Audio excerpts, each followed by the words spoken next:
Assalamualaikum warahmatullahi wabarakatuh. Apa khabar murid-murid? Harap semua dalam keadaan sehat dan ceria-ceria selalu. Bertemu kembali kita di dalam subjek sirah tahun 4. InsyaAllah hari ini kita akan belajar sirah menggunakan buku JAKIM, silibus JAKIM. Hari ini kita akan masuk pelajaran yang pertama, iaitu jihad Rasulullah SAW dan para sahabat. Unit 1, konsep jihad dalam Islam. Okey, murid-murid semua boleh bersedia dengan nota ataupun buku tulis dan alat-alat tulis, dan boleh catat segala poin-poin yang Ustaz sampaikan ini. Okey, baik. Jadi semua boleh tanda tangan, baca doa, mula belajar. Bismillahirrahmanirrahim. Allahumma aftah alaina hikmataka wanshur alaina min khazaini rahmatika ya arhamar rahimin. Rabbi shrah li sadri wa yassir li amri wahlul 'uqdatam min lisani yafqahu qawli. Rabbi zidni ilma warzuqni fahma waj'alni minas salihin. Innahu min Sulaiman wa innahu bismillahirrahmanirrahim. Inni ra'aitu ahada 'ashara kawkaban wasyamsa wal qamara ra'aituhum li sajidin. Amin ya rabbal alamin. Jadi insyaAllah objektif pembelajaran kita pada hari ini, di akhir pembelajaran murid dapat mengetahui pengertian dan sebab-sebab yang membenarkan jihad serta bahagiannya. Yang kedua, murid dapat menyebut jenis-jenis jihad dan pengertiannya. Yang ketiga, murid dapat menyatakan kelebihan orang yang berjihad di jalan Allah. Dan yang keempat, murid dapat memahami iktibar di sebalik perjuangan dalam memperjuangkan Islam dan mempertahankan Islam. Baik, jadi seterusnya murid-murid boleh perhatikan carta ini, gambar rajah ni menunjukkan konsep jihad. Okay, hari ini kita akan belajar tentang konsep jihad. Jihad Rasulullah SAW dan para sahabat. Pertama, pengertian jihad. Pengertian jihad dari sudut bahasa ialah usaha sungguh-sungguh. Manakala dari sudut istilah pula, berjuang untuk mempertahankan diri, keluarga, agama. Okey, Kemudian jenis-jenis jihad. Jenis-jenis jihad ada 5 jenis. Pertama, jihadun nafs, jihad hawa nafsu. Jihadus syaitan, jihad dengan syaitan. Jihadul munafiqin, jihad dengan orang-orang munafik. Jihadul kuffar, jihad dengan orang-orang kafir. Jihadul murtaddin, jihad dengan orang-orang murtad. Kemudian kita tengok pula bahagian jihad. Bahagian jihad terbagi kepada 2 bahagian. Yang pertama, asghar, iaitu kecil. Asghar maksudnya kecil, akbar maksudnya besar. Kemudian kita akan mengetahui tentang iktibar ataupun hikmah ataupun pengajaran daripada jihad ini. Berani tegak kebenaran, bersungguh, berani mempertahankannya. Baik, kemudian kita tengok konsep jihad dalam Islam. Jihad dari sudut bahasa ialah usaha yang sungguh-sungguh. Jihad bermaksud kesanggupan berjuang untuk mempertahankan diri, keluarga, agama dan negara. Mempertahankan diri, berjuang untuk kesanggupan berjuang untuk mempertahankan diri, keluarga, agama dan negara. Itu maksud jihad dari sudut istilah. Kemudian tenaga dan usaha perlu untuk mencapai matlamat dan cita-cita mulia demi Islam, seperti mendapatkan keampunan dan keredaan serta rahmat daripada Allah. Jadi jihad ni maksudnya kita kena ada kesanggupan dalam diri kita untuk mempertahankan apa? Mempertahankan diri, keluarga, agama dan negara. Jihad mempertahankan agama memerlukan keberanian, keikhlasan, bersedia mempertaruhkan harta dan nyawa serta berjuang semata-mata kerana Allah Ta'ala. Okey, baik. Kemudian yang bawah sekali ni, Islam membenarkan peperangan atas 4 sebab. Ini sebab-sebab Islam membenarkan dalam peperangan. Yang pertama, untuk mempertahankan diri. Sebab apa dibenarkan untuk berjihad ni? Membenarkan peperangan ni sebagai untuk mempertahankan diri kita daripada dirompak, daripada diseksa oleh musuh. Jadi kita boleh berperang, kita boleh berjihad untuk pertahankan diri kita sendiri. Kemudian yang kedua, memelihara kesucian Islam. Kalau ada orang hina Islam, orang merendahkan agama Islam, maka kita boleh berjuang mempertahankan kesucian agama Islam ini.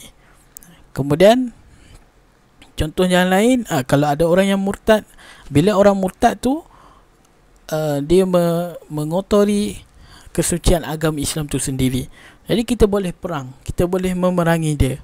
Okey. Memelihara kedaulatan negara daripada musuh dan menentang pencabulan perjanjian. Jadi ini 4 sebab Islam membenarkan peperangan. Pertama, untuk mempertahankan diri. Yang kedua, memelihara kesucian Islam. Yang ketiga, memelihara kedaulatan negara.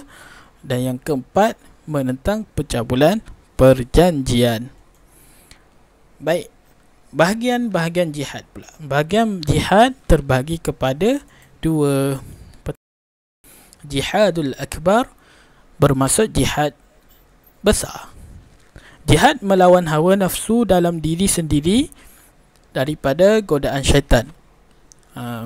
Jihad melawan hawa nafsu merupakan jihadul akbar, jihad yang besar. Ni dalam bahagian jihadul akbar. Kemudian yang kedua, bahagian kedua, iaitu jihadul asghar. Jihadul asghar bermaksud jihad kecil, berperang untuk mempertahankan pertama agama, yang kedua menegakkan kebenaran, dan yang ketiga menghalang kemungkaran. Jihad asghar ni berjuang untuk mempertahankan agama, menegakkan kebenaran dan menghalang kemungkaran. Ini jihadul asghar, jihad kecil. Baik, seterusnya kita tengok orang yang berjihad. Orang yang berjaya mempertahankan diri daripada hasutan syaitan dan godaan hawa nafsu akan beroleh balasan yang baik dari Allah Subhanahu wa taala dan menjalani kehidupan yang tenang. Akan beroleh balasan yang baik daripada Allah dan kehidupannya akan menjadi tenang. Orang Islam yang berjuang di jalan Allah akan beroleh keredaan, ganjaran syurga dan pertolongan daripada Allah. Ni ganjaran orang yang berjuang di jalan Allah ni. Beroleh keredaan Allah, ganjaran syurga dan pertolongan daripada Allah. Golongan muwahhidun juga mendapat ganjaran mati syahid dan berjaya di dunia dan akhirat. Ini kelebihan kelebihan orang yang berjihad di jalan Allah. Orang yang berjihad di jalan Allah, bila dia mati, dikira sebagai mati, mendapat ganjaran mati syahid. Orang yang menentang musuh-musuh Allah, menentang orang-orang kafir yang mencerca, menghina agama Islam, maka bila dia meninggal, dia akan mendapat ganjaran mati syahid. Okey, baik. Kemudian kita tengok jenis-jenis jihad. Terdapat 5 jenis jihad, antaranya jihadun nafsi. Jihadun nafsi ni apa? Jihad melawan hawa nafsu. Jihad ini adalah menahan keinginan hawa nafsu yang cenderung untuk melakukan kejahatan dan maksiat. Yang kedua, jihadus syaitan. Jihadus syaitan bermaksud jihad melawan hasutan syaitan. Jihad melawan hasutan syaitan daripada melakukan kemungkaran dan merasa takut kepada Allah. Kemudian yang ketiga, jihadul kuffar. Jihadul kuffar ialah jihad menentang orang kafir, iaitu jihad memerangi orang kafir yang memusuhi dan menentang orang Islam serta sanggup berkorban harta dan jiwa untuk mempertahankan Islam. Yang keempat, jihad al-murtaddin. Jihadul murtaddin iaitu jihad memerangi golongan murtad, orang-orang murtad. Orang Islam yang menukar. Murtad ni apa? Murtad ni orang Islam yang menukar agama selain daripada Islam. Dia tukar agama, dia masuk agama kafir, agama selain daripada Islam. Itu murtad. Okay. Kemudian yang kelima, jihadul munafiqin. Jihadul munafiqin ialah jihad menentang orang-orang munafik yang dilakukan secara teguran. Cara kita nak berjihad dengan orang munafik ni, kita perlu buat secara teguran. Dilakukan secara teguran dan menegah serta menghalang mereka daripada melakukan perbuatan orang-orang munafik. Orang munafik ni iaitu orang ibaratnya talam dua muka lah. Depan baik, belakang jahat. Depan cakap betul, belakang cakap sebenarnya dia tak buat pun benda tu. Contoh, bila tanya dia, kamu dah solat? Sudah. Padahal dia tidak solat pun. Itu antara ciri-ciri orang munafik. Ciri-ciri orang munafik ada 3. Pertama, bila dia bercakap asyik bohong je. Bila cakap menipu. Yang kedua, bila diberi amanah, dia mengkhianati amanah tersebut. Dan yang ketiga, bila dia berjanji, dia memungkiri janji. 3 tanda orang munafik. Bila cakap bohong, bila diberi amanah, khianat amanah, bila berjanji, memungkiri janji, tak tepati janji. Baik, kemudian kita tengok hikmah berjihad. Kita hendaklah berani untuk mempertahankan agama dan negara daripada musuh-musuh luar dan pengkhianatan dari dalam. Pengkhianatan ni musuh-musuh luar dan pengkhianatan dari dalam. Kedua, kita hendaklah berusaha melawan tuntutan hawa nafsu yang cenderung melakukan keburukan. Kita kena usaha lawan hawa nafsu kita ni, sebab hawa nafsu ni selalu mengajak untuk buat keburukan. Jadi kita kena usaha untuk melawan hawa nafsu kita ni daripada melakukan kemaksiatan, keburukan dan sebagainya. Sebagai orang Islam, kita sentiasa dituntut menegakkan kebenaran dan mencegah kemungkaran. Kita kena sentiasa ada dalam diri kita ni cegah kemungkaran, ajak orang buat kebaikan. Kemudian ancaman kafir dan murtad adalah ditentang bagi menjamin keselamatan dan kedaulatan agama Islam serta keharmonian masyarakat. Perjuangan kerana Allah akan beroleh keredaan dan rahmat Allah dalam hidup.